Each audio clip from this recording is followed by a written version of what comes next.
Olá, tudo bem? Para quem não me conhece, eu sou Graziela Oliveira, eu sou a idealizadora do canal e da página no Facebook É Alzheimer e Agora. Aqui no nosso canal eu estou compartilhando com vocês a minha experiência de ter cuidado do papai. Papai foi portador de Alzheimer e eu cuidei dele por 11 anos. O meu objetivo é que a gente tenha um aumento na qualidade de vida, tanto de quem cuida quanto de quem é cuidado. Então, se você não conhece o nosso canal, se inscreve, compartilha, curta, coloca o sininho, comentário, manda para o vizinho, manda no WhatsApp, entra no Facebook. Vamos ajudar que a gente leve isso para o maior número possível de pessoas. Quero desejar um Feliz Natal para vocês, a gente que está nessa semana tão festiva e tão alegre.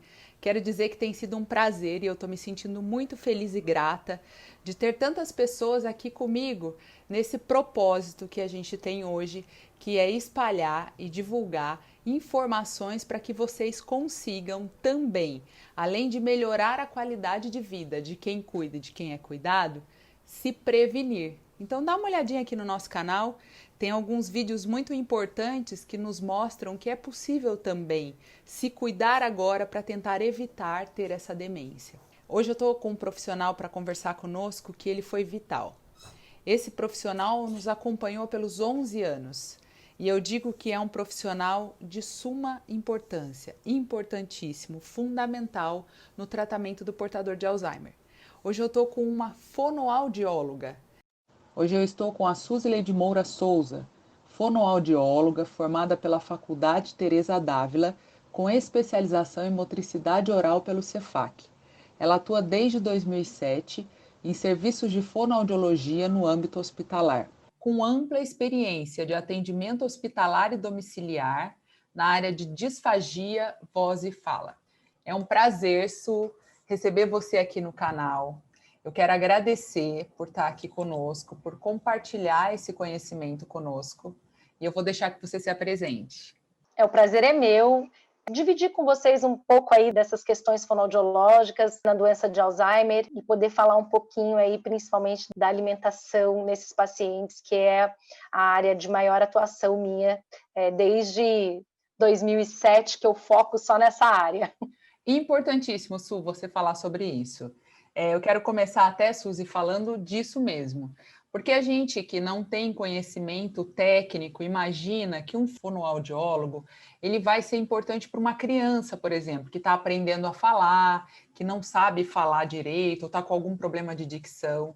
Só que eu aprendi com o meu pai que muito mais que isso, o profissional fonoaudiólogo, ele tem uma importância gigantesca. Eu quero até dizer para você que eu tive a graça, o papai teve 11 anos aí, né, da doença, e durante esse período todo, graças ao trabalho de vocês, fonoaudiólogos, a gente não precisou, por exemplo, entrar com a sonda alimentar. Eu apresentei você como a profissional que você é especializada na área de disfagia. Então, eu queria que você contasse para a gente um pouquinho o que é a disfagia. Sim, a disfagia, ela é a dificuldade de engolir, desde a entrada do alimento na boca até o estômago. Mas, na verdade, eu diria que essa dificuldade, ela pode, inclusive, antecipar esta entrada do alimento na boca, né? Porque a gente divide a deglutição em 5 fases. E há uma fase muito importante, que é a fase antecipatória da deglutição, ou seja, antes desse alimento entrar à boca, né? Vai levando a produção, então, de saliva, vai fazendo a programação dos movimentos necessários para deglutir, conforme a aparência desse alimento, conforme as texturas desse alimento, até o objeto que eu estou usando para se alimentar. Vem a questão também do aroma, e até pelo aroma a gente pode pensar na previsibilidade aí do sabor. Eu sempre falo que a gente consegue saber se eu vou comer um bife, se eu vou utilizar uma faca e um garfo, ou se eu vou utilizar uma colher. Essas escolhas a gente consegue fazer só de olhar o alimento. Quando eu associo isso à doença de Alzheimer, eu posso começar a imaginar que isso resulta nesse paciente em complicações para se alimentar, para que ele faça todas essas escolhas, para que ele tenha essa modulação, e aí começa a ter tanto uma questão de dificuldades para se alimentar, e não só de alimentação, mas também de saliva, porque a gente produz saliva o tempo todo e o tempo todo a gente engole saliva.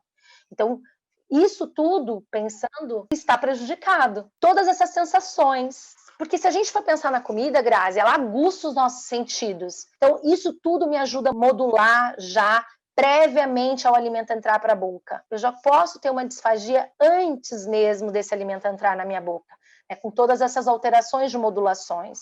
Eu queria ressaltar que a gente não tem realmente noção e ideia que o fonoaudiólogo vai nos ajudar nessa questão da alimentação, porque a gente fica muito focado que o fonoaudiólogo trabalha a parte da fala, a parte, né, da comunicação. Então, eu queria que você falasse um pouquinho para a gente disso, da importância mesmo para o portador de Alzheimer, a importância da gente ter um profissional que vai estimular isso nele e que vai ensinar, principalmente a pessoa que está cuidando dele, como proceder, né? Que foi isso que eu aprendi com vocês. Lidar com a alimentação do paciente é muito difícil. Quando a gente pensa que somos nós, os profissionais, a ter uma decisão, esse paciente tem uma disfagia ao ponto dele broncoaspirar, parar no hospital, então, com uma broncopneumonia, e perdemos esse paciente, perder a vida por isso, é muito difícil, porque não inclui só uma questão de decisão técnica, inclui aí o meu valor pessoal diante disso, e o meu conhecimento técnico. Então, são duas coisas diferentes aí, né? E que precisam se unir nessa hora. Então, vamos lá. O broncoaspirar seria ele engasgou e o alimento foi para o lugar errado. Exatamente. Quando o paciente, Então, vamos pensar lá de novo, né? Na alimentação. Eu falei que ela depende de um aspecto cognitivo. Então, se eu chego na beira do leito, num hospital, onde o paciente ele está inconsciente, como eu vou trabalhar se depende da cognição dele? Eu preciso trazer isso à tona, eu preciso pensar, no mínimo ele precisa engolir saliva. E aí depois, conforme ele vai ganhando melhora daquele quadro, conforme eu vou trabalhando a deglutição de saliva, eu vou trazendo a deglutição de alimentos. No próprio envelhecimento, Grazi, a gente tem uma questão de redução desses sentidos. Já existe, pode existir, isso é variável de pessoa para pessoa. Um paciente com doença de Alzheimer, normalmente, ele é um paciente que está um pouco mais idoso. Então, ele já tem aí uma questão de poder apresentar uma certa redução nisso. Com as questões neurológicas e com o desenvolvimento da doença, isso pode vir a se agravar. Então, do mesmo jeito que esse paciente ele não reconhece, que nem eu falei, um familiar, ele pode não reconhecer esse alimento. Entendi. Ele já vai perdendo essa percepção, né? Que a gente tem. Então, quando ele olha para o alimento, o cérebro dele já não faz mais todas as associações. É um alimento crocante, é um alimento de sabor X, é um alimento que eu vou precisar usar o garfo. Por exemplo, se ele está se alimentando, está tomando um cafezinho na xícara, bonitinho, e 2 segundos depois ele pode não mais conseguir, o alimento começa a parar dentro da boca, e aí ele não sabe o que fazer com aquele alimento, porque ele não sabe mais o que ele estava fazendo naquele momento.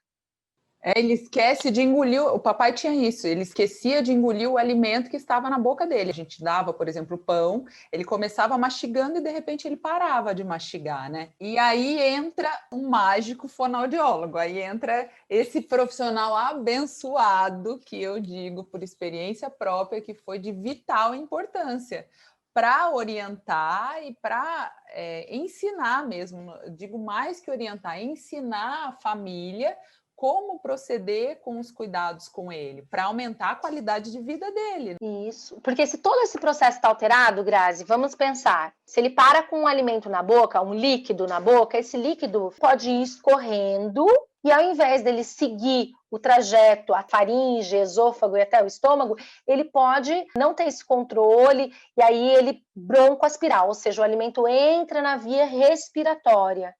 E aí vira uma pneumonia, por exemplo, né? Que fala por aspiração, quer dizer, o alimento foi para o lugar errado, né, Suzy? Exatamente. O que acontece é que, inicialmente, a gente pode ter uma maior percepção. Quando esse alimento entra lá na via respiratória, existem ali nervos que vão dar sensibilidade de que, opa, entrou algo aqui que não era para entrar.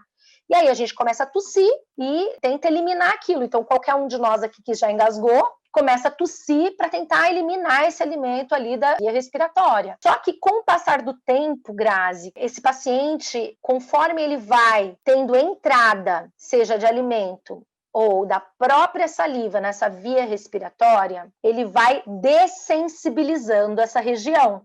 E aí ele passa a não mais ter essa proteção, que é a hora que o paciente começa a tossir. E a gente tem pacientes que vão broncoaspirar sem dar sinal algum. Então ele não tosse. Então, eu até brinco, ele fica lá com aquela cara de que nada está acontecendo, ele está comendo, mas ele está broncoaspirando. E aí essa broncoaspiração, ela pode ser desde uma micro até volumes grandes de aspiração, né? Então eu posso ter um paciente que broncoaspira maciçamente, grande quantidade de saliva e tudo mais. Isso acontece com a dessensibilização, entendeu? Com o passar do tempo desse paciente recebendo alimento naquela região onde não é para ter alimento.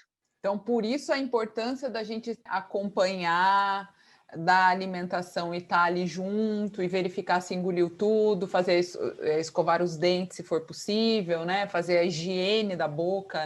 Sim, por que a gente tem que fazer higiene da boca, né? Então, esse paciente, ele precisa ter uma boca muito bem higienizada e isso faz parte do protocolo do fonoaudiólogo, né? Uma saliva que chega lá na via respiratória mais limpa, eu tenho menor chance desse pulmão vir à tona com uma pneumonia mais rápida. Então, quanto mais ele tem uma higiene dessa cavidade oral, vamos colocar assim que eu posso ter um pulmão que resiste mais às pneumonias. Perfeito isso, eu não tinha ideia disso. Olha, a gente fazia tudo isso, é bom que é sempre um aprendizado muito grande para mim, dessa importância mesmo. Uma coisa que a gente utilizou muito com o papai, a gente procurou sempre também estimular a utilização dele para isso, para ele não esquecer, foi o canudo. Foi algo que para a gente deu muito certo, mas cada caso é um caso, não tem como dizer que eu fiz isso com ele, deu certo para ele, não necessariamente para um outro paciente isso vai dar certo, né? Se tiver a oportunidade, é de suma importância que tenha um profissional para passar essas orientações e para avaliar o paciente. Na realidade, toda essa questão de que objeto eu vou utilizar para ele se alimentar, conforme a progressão da doença, há uma necessidade de ir modificando essas situações. E aí eu preciso trabalhar essas funções dele, tentar manter o máximo possível essa cognição. Então, na hora que ele põe a boca no canudo, para ele entender que é para ele sugar. Porque pode ser que, de repente, no momento ele não consiga mais fazer isso. Eu preciso ter um ambiente seguro. Então, quanto mais, Grazi, eu proporcionar para ele a memória do que é se alimentar, um alimento mais familiar, a gente tem que trazer para esse paciente o mais próximo possível do que ele tinha, do que era para ele um momento de alimentação. Então, quanto mais eu levá-lo até a mesa, ainda existem, né, muitos tratamentos que acabam utilizando seringa. A gente pega, às vezes, um cuidador que começa a dar alimento por seringa porque o paciente não abre a boca. É um super risco isso. Não dá tempo dele fazer nenhuma programação, mesmo que o cognitivo dele esteja muito alterado. O ideal é que eu traga tudo isso. Eu preciso trazer esses alimentos familiares, eu preciso saber quais eram os gostos do meu paciente. Há um tempo atrás, atendi uma família do Rio de Janeiro por teleconsulta e foi muito mais orientação do que qualquer outra coisa. Eles me mandaram um vídeo e o paciente estava comendo o pepino compridinho dentro do copo. Ele falou assim para mim, é porque minha mãe fazia isso para a gente quando nós éramos menores. E a gente tem mantido isso, os legumes dessa forma, porque é uma maneira que fazia ela ter um start cognitivo ali para aquilo. A minha intervenção e o modo que eu vou programar a minha terapia, ela depende muito mais de quem é aquele paciente, de que ambiente eu estou chegando, se ele tem um cuidador, ou se ele está, de repente, numa casa de repouso, e o quanto Eu tenho pessoas que podem ajudar nesse processo. Esse paciente ele pode ir até a mesa, mesmo que ele seja um paciente que já não deambula tão bem. Eu consigo trazê-lo à mesa para trazer essa memória, essa consciência de que, opa, estou sentado aqui na mesa, é hora de eu me alimentar. Sempre que possível, eu fazer esse paciente cheirar o alimento. Se ele puder estar na cozinha enquanto eu cozinho, né, para que ele vá sabendo já, olha, está chegando a hora do almoço. E aí, assim, além dele estar lá ligado, o olfato está ligado ao meu sistema límbico, que é o centro emocional, ele está intimamente ligado ao nosso paladar. E aí a perda do olfato, tem alguns estudos, Grazi, que relacionam a perda do olfato como sendo um dos primeiros sintomas da doença de Alzheimer, que leva a se imaginar a doença de Alzheimer. Parece que é um sintoma indicativo e precoce de 10 a 15 anos antes do primeiro sintoma de memória, enfim, que você começa realmente a ligar. E aí, quando você me pergunta, você fala assim, a gente usava o canudo, então a fonoaudióloga ela vai trazer para essa família e para esse paciente estratégias de tentar manter essa deglutição o melhor possível por um tempo maior prolongado, sabendo que a gente tem uma doença neurodegenerativa. Para aumentar a qualidade de vida, esse é o objetivo nosso, o tempo todo, e o que a gente tem focado aqui é isso, é aumentar a qualidade de vida desse paciente e do cuidador também, porque se a gente tem um paciente que se alimenta bem, a gente tem um cuidador tranquilo. Eu vou deixar para vocês o contato da Suzy, se alguém quiser enviar mensagens para ela, você também faz atendimento telepresencial nesse momento da pandemia, né, Suzy? Teleconsulta, sim. Teleconsulta, sim. Então eu vou deixar aí no final do vídeo já o contato para você, se você tiver interesse, se você tiver necessidade, e não se esqueça que é de absurda importância, é vital isso. Faz toda a diferença na vida do portador e do familiar também, ou do cuidador. Quero te agradecer muito, muito mesmo. Foi um prazer. Quero que você volte para a gente falar especificamente sobre essa questão da sonda gástrica, que eu sei que é uma questão polêmica. Então, eu queria já, se você puder retornar para falar com a gente disso, seria um prazer. Já fica aí para vocês esse spoiler que ela vai voltar para falar com a gente disso. Foi um prazer. Pode, por favor, se despedir e fazer as considerações finais. Grazi, eu que agradeço o convite, a possibilidade de a gente ter essa conversa, é muito mais uma conversa, está muito mais ligado aí para orientar mesmo os familiares, né, para quem está passando por uma situação com essa doença, né. Eu só tenho a agradecer, desejar para você e para todos que assistirão esse vídeo aí um Feliz Natal, que o ano de 2021 a gente tenha mudanças, né, com esse ano que não foi nada fácil, que tenhamos um ano bem mais fácil, bem mais feliz, que possamos nos encontrar, fazer aglomerações. Sim, por favor. Foi um prazer, muito, muito, muito obrigado, viu, Suzy? Muito mesmo. Um Feliz Natal para vocês. Não esqueçam de curtir, compartilhar, seguir o canal. Isso é importante para que a gente consiga divulgar o conteúdo para o maior número de pessoas, que é o nosso objetivo. E é isso, gente. Um bom Natal para vocês e até ano que vem, se Deus quiser. Fiquem com Deus, viu?